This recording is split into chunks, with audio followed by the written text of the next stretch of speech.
Below preposition का प्रयोग यह इंगित करने के लिए किया जाता है कि उसी सतह पर कुछ है, ठीक उसके निचले स्थान पर कुछ दूसरा है या कुछ दूसरी वस्तु है। Preposition below is used to indicate that there is something else at a lower position on the same surface। कहने का भाव है नीचे उसी सतह पर हो, be on the same surface below, मतलब कोई पिक्चर दीवार पे टंगी है, ठीक उसके नीचे हम कोई दूसरी पिक्चर टांग देते हैं। Be on the same surface below, मतलब सरफेस एक है, दीवार एक है, जो ऊपर दूसरी पिक्चर लगी है और नीचे हम कोई दूसरी पिक्चर लगा देते हैं। जैसे हरे रंग की तस्वीर लाल रंग के नीचे है। The green picture is below the red one.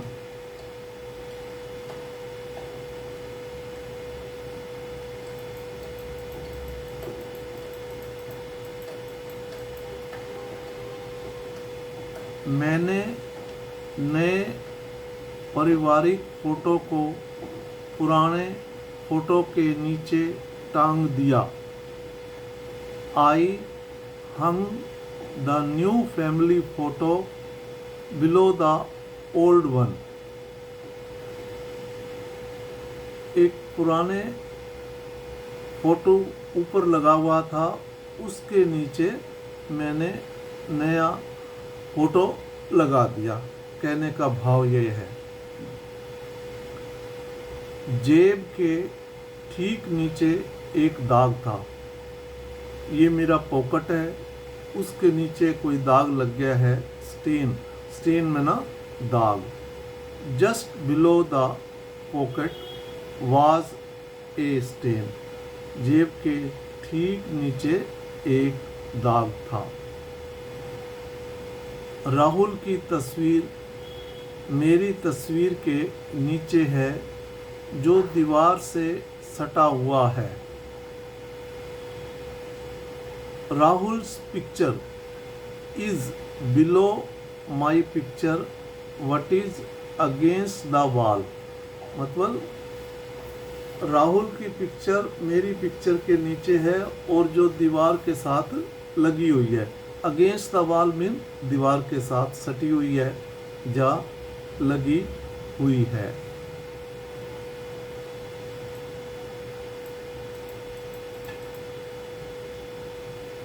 Painting के नीचे एक बड़ी घड़ी थी। ऊपर पेंटिंग लगी हुई है, उसके नीचे एक घड़ी भी लगी हुई है।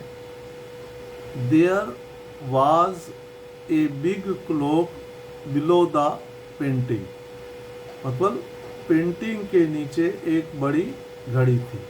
मतलब दीवार पे हमने कुछ टांगा हुआ है और उसके नीचे हम दूसरी चीज़ भी टांग देते हैं। कहने का भाव ये है, कृपया चित्र को घड़ी के नीचे लटकाएं। घड़ी लगी है, उसके नीचे कोई पिक्चर है, जो तस्वीर है, उसको उसके नीचे लगा दें। Please hang the picture below the clock, कृपया चित्र को घड़ी के नीचे लगाएं। विंडो के नीचे ग्रे पट्टियाँ बनाएं। Create grab bars below the window, window के नीचे विंडो लगी हुई है और उसके नीचे ही उसी सरफेस पर ग्रैब्स बार्स में ना ग्रे पट्टियाँ बनाए। उसकी टाई उसके खुले कॉलर के नीचे बंधी हुई थी, मतलब जो उसका कॉलर खुला हुआ है और उसके नीचे ही बंधी हुई थी। His tie was knotted below his open collar, मतलब उसकी टाई उसके खुले कॉलर के नीचे बंधी हुई थी।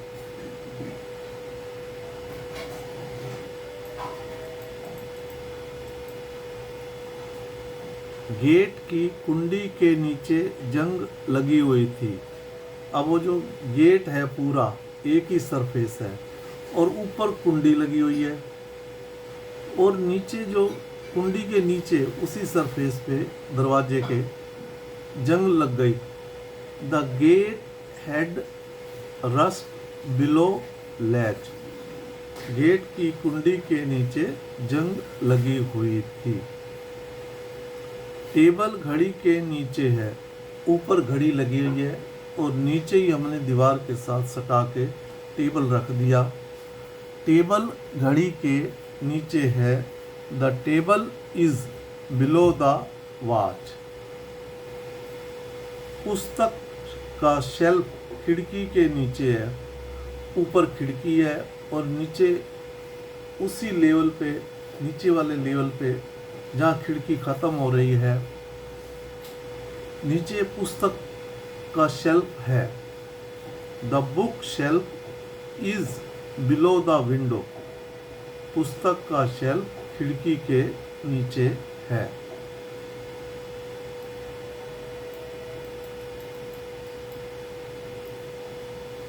खिड़की के नीचे लोहे की छड़ टूटी हुई है। कई बार खिड़की के नीचे ये छड़े लगा देते हैं ताकि वो खिड़की के जो छड़ लगी हुई है नीचे, और फिर साइड में भी छड़े लग जाती हैं ताकि खिड़की को बाहर से कवर कर दिया जाए। जो नीचे के छड़, जो नीचे वाली छड़ है धूल से भरी हुई है या टूटी हुई है। The iron rod below the window is broken, मतलब खिड़की के नीचे लोहे की छड़ टूटी हुई है। जो खिड़की के बिल्कुल नीचे रॉड लगी हुई है वो टूटी हुई है। और इसी प्रकार खिड़की के नीचे लोहे की छड़ धूल से भरी हुई है, जो छड़ लगी है उसको पूरी धूल लगी हुई है।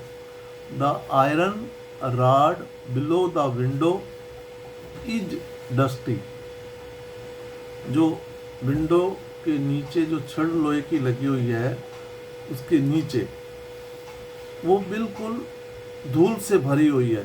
The iron rod below the window is dusty. हम कई बार विंडो के नीचे छड़ लगा देते हैं कुछ टांगने के लिए, जैसे टावल टांगने के लिए, लेकिन जो छड़ लगाई थी हमने, बाथरूम में विंडो होती है और उसके नीचे हम एक रॉड लगा देते हैं ताकि उसमें टावल टांगा जाए, तो वो सारी डस्ट से भरी हुई थी। The iron rod below the window is dusty. शीर्षक के नीचे लेखक का नाम छपा था। जो टाइटल लिखा होता है बुक के ऊपर और उसके नीचे ही लेखक का नाम छाप देते हैं। The author's name was printed below the title. चित्र के ठीक नीचे कुछ प्रश्न है। ऊपर चित्र टंगा है और ठीक उसके नीचे उसी के बारे में कुछ क्वेश्चन बताए गए हैं। Just below the picture there are some questions.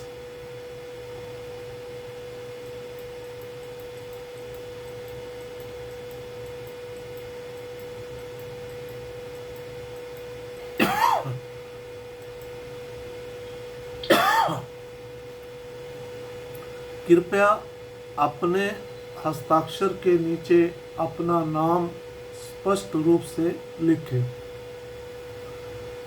Please right your name clearly below your signature. जो आपने सिग्नेचर किए हैं ठीक उसके नीचे अपना नाम स्पष्ट शब्दों में लिखें। Please right your name clearly below your signature. कृपया लाइन के नीचे ना लिखें। अब एक लाइन लगी हुई है उसके नीचे मत लिखें। Please do not right below the line.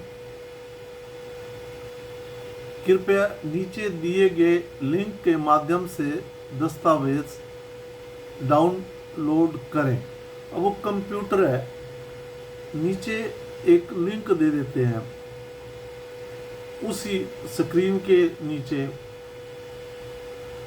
Link होता है, तो जिसको दबाने से आप डॉक्यूमेंट लोड कर सकते हैं। कहने का भाव यह है कि सेम सरफेस पे कोई चीज़ हो रही है और उसी के नीचे दूसरी एक्टिविटी करनी हो, या लिखना हो, या कुछ लगाना हो, या करना हो, तो तब हम बिलो प्रेपोजिशन का प्रयोग करते हैं। Please download document through below the link. Gate के नीचे का पत्थर ढीला था।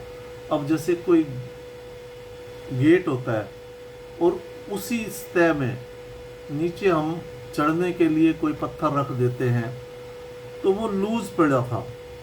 The stone below the gate was loose. कई बार हम बहुत भारी पत्थर रख देते हैं, हमारा गेट है और गेट से उतरने के लिए उसी के गेट से नीचे करके कोई पत्थर रख देते हैं।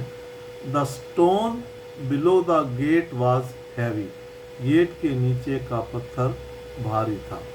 इस प्रकार सेम सरफेस, कोई चीज़ हम ऊपर टांग दी है पिक्चर, उसी के नीचे हम दूसरी पिक्चर टांगना चाहते हैं, तो तब बिलो प्रेपोजिशन का प्रयोग किया जाता है। इसी प्रकार जैसे अब गेट का उदाहरण दिया, गेट है तो जब गेट से हम उतरते हैं तो नीचे हम कुछ रख देते हैं, भारी पत्थर था तो उसी मतलब उसी के नीचे आ रहा है। इसी तरीके कंप्यूटर पे भी कोई लिंक दिया होता है स्क्रीन पर नीचे, जिसको हम प्रेस करते हैं, ऊपर इंडिकेशन हो रहा होता है कि नीचे लिंक इंडिकेट करें, तो वो उसी सरफेस पे है। तो इस प्रकार सेम सरफेस पर कुछ नीचे लिखना, नीचे कुछ लगाना, या कुछ कोई चीज़ वस्तु रख देना के लिए हम बिलो प्रेपोजिशन का प्रयोग करते हैं।